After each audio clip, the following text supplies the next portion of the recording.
YouTube, what the crap's going on? HeirofCarthage here, back in Total War Warhammer. We're going to be checking out a 3v3. Action's already started with some trebuchets firing off from Bretonnia. So there's going to be 2 Greenskins plus Bretonnia up against 2 armies of the undead and their beastmen allies, which I believe... Well, I see the Razor Gore piggies. I don't know where the rest of the... Oh, there's some Minotaurs there. So yeah, let's check out the armies. Wow. Looks like the beastmen just stacking up on large units and a couple of Razor Gore herd. There's 4 Minotaurs, 2 Gore Bulls, and Morgor the Shadow Gave. So the beastmen go in very small numbers, but for very high punch. And let's check out some of the other armies here. Let's see what the undead are approaching. Like, I see a crapload of skeleton warriors up front with some cryptorers here. A line of Graveguard over here, backed up by a vampire lady with Lord of Shadows. There's 2 Blood Knights and the Red Duke. Are they hidden? Yes. Hidden in a small patch of trees. Interesting. Yeah, and then over here, just another mix there. A couple of Graveguard behind the main line with great weapons. There are some bats. Let's look at Bretonnia. It looks like spears and polearms, a couple archers. Nothing surprising here from Bretonnia, except for that it's missing a lot of its flying core. This may have been a medium funds battle because it looks like there's not as many units. I'm seeing 3 Black Orcs and a Boys, 4 Black Orcs, now when you count the back line, 3 Big Uns, Orc Shaman, Giant, and Grimgore Ironhide. And then over here, some more Black Orcs, Night Gobbo, a couple of Goblin War Bosses. Should be fun stuff. Let's see what happens here, because the undead are engaging the Greenskins, as is Bretonnia, and the bats are going straight for the peasant archers. And bats make great archers make great bat food, is what I was going to say. This giant's going to get in here into the undead, and giants really like the undead, except for Blood Knights.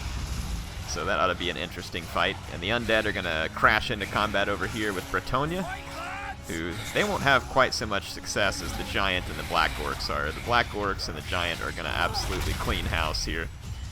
The Graveguard with great weapon can do a little bit of work. Let's check this out over here. Here's the Orc War Boss riding on a Wyvern, but he's going to get hit by Cryptors. So the Ragnarok Spider here is helping out. A lot of undead. Some Ungor Raiders, and here's the main Beastmen group pushing straight through to the Orc Biggins, who are getting a buff here from the Shaman. Fist of Gork, and here we go. So it ought to significantly boost their performance, though I don't know if it's going to be enough. Kind of interesting, like, engage and disengage going on here from the Orc Cavalry in the vicinity, and this is the one that had Fist of Gork, so I wouldn't think that this is the one you want to disengage. So some odd engagements and disengagements there from the Greenskin player. Looks like the vampires actually kind of falling apart here because it's just skeletons, though it looks like the Vampire Lord has gotten back here and gotten engaged by some Grail Knights, and this is probably not the place where he wants to be.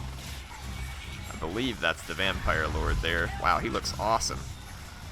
Yeah, he is caught up in a place where Vampire Lord probably shouldn't be, but he's doing okay. He's holding his own. He's not dead. Look at this, just running away from the Beastmen. All the big uns and stuff. I don't know, it kind of seems like running away there just did more damage to him. And over here, the Greenskins are getting absolutely lit up by the Ungor Raiders. There's now Minotaurs here, and there's about to be a fairly brutal Blood Knight charge from behind. And although the Ragnarok Spider's there, these Blood Knights can help equal that out, and there's the Razor Gore herd as well. That is going to be a pretty painful blow to the Greenskins in this vicinity. Let's just check that out. That was really quite a lovely charge from the Blood Knights. They are taking a considerable amount of damage, but there's Invocation of the Heck going on. And then here comes the Gore Bulls campaign party right here. There's some more Beastmen, or no, those are Black Orcs. So the Minotaurs are going to get caught up in these Black Orcs. I would think Minotaurs would actually be pretty good against the Black Orcs. The Black Orcs don't have a bonus versus large. They do armor piercing damage, but the Minotaurs also do armor piercing damage. Let's kind of see what's going on over here. Looks like Bretonnia actually manages to hold the line against the undead fairly well. The Greenskins still have their giant, who racked up only 35 kills here against the undead. And it looks like the Greenskin player over here is becoming the focus of attention for the undead and their beastmen allies. See the Greenskin being assailed all over the place. These Blood Knights should get some work done versus the Ragnarok. They're going to break its leadership, and it looks like the undead are going to bust their way through over here. These Grave Guards should be able to take out the Skulkers and the other units. There are some Orc Biggins that are regrouping. And it looks like all the Minotaurs and undead, again, just trying to dogpile into here and finish this up, and then maybe turn around to deal with other enemies. A zombie here being left to intercept the pursuing cavalry. It's a great way to use the Raise the Dead. Keep these guys busy. I like it. Alright, let's watch the Gore Bull protest here.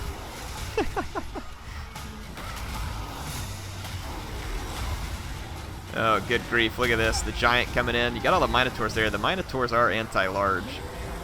I don't know if the Giant will do good versus them or not. It seems like if they attack him, they'd probably pull him down pretty quick. Here comes some Boar Biggins and the Orc Shaman as well. And there's a lot of Bretonnia moving in this way. Bretonia's still got archers back here with a fair amount of ammo. More Minotaurs piling into this fight, so the Beastmen just going all in here. Now there's fire coming in from the Bretonian archers. That's certainly going to hurt the Minotaurs. These ones don't have shields, so they're going to take a decent amount of damage because they're not real well armored. The Giant did drop, and that's not completely unexpected there. Not with the bonus versus large that the Minotaurs have. The Minotaurs are tearing up this ball of Greenskins pretty darn well. Ooh, check it out here, some Chain Lightning. You don't see this very often. Here comes a Chain Lightning. Gets a little piece of these Blood Knights as it rolls over them, but, I mean, the unpredictable nature of Vortex spells means that this isn't going to do a whole big bunch of damage, other than electrocuting some of these skeletons back here, which I'll admit looks cool. But I wish those spells were a little more like Pit of Shades, where they're a little more predictable. Had a little bit of purpose, but cool to see the Chain Lightning, but not going to do a whole lot there. Check out the Blood Knights here charging in. Paladins swooping in here as well. Let's go take a look at the overall state of the battle. So it looks like the home team here is actually down just a little bit. The undead and the beastmen are pushing on through.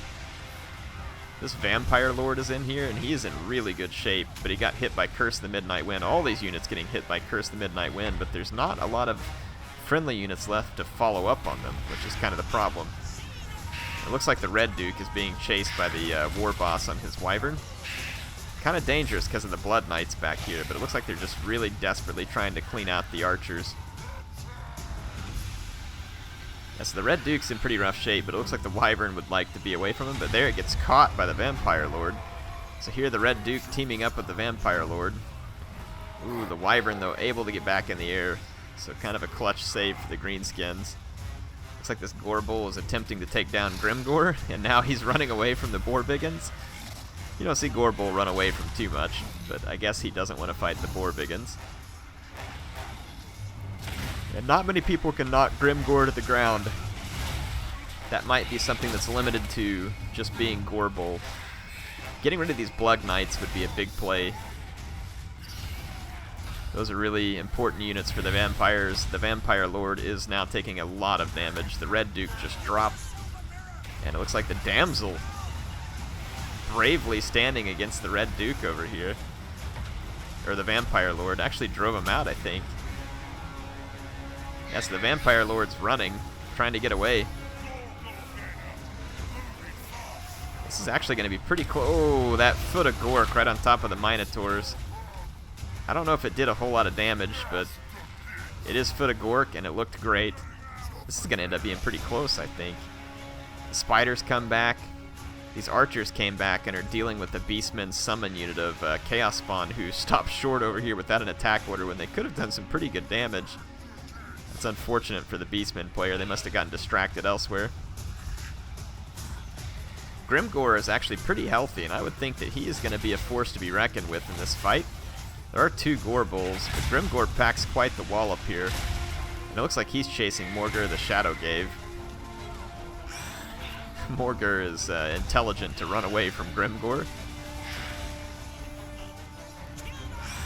Looks like Gorbul's maybe trying to track down Grimgor, but he's stuck back there. Look at Morgur just running around like, nope. Really don't want any of that, Grimgor. Morgur's faster than I thought he was here.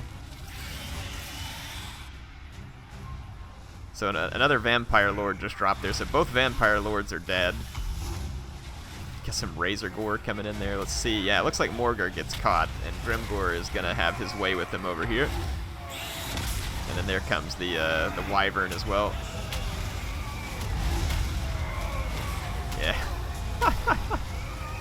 Yeah, look at Morgur stuck here in the middle of this blob of greenskins. He looks like he has like a giant pustule on his head or something.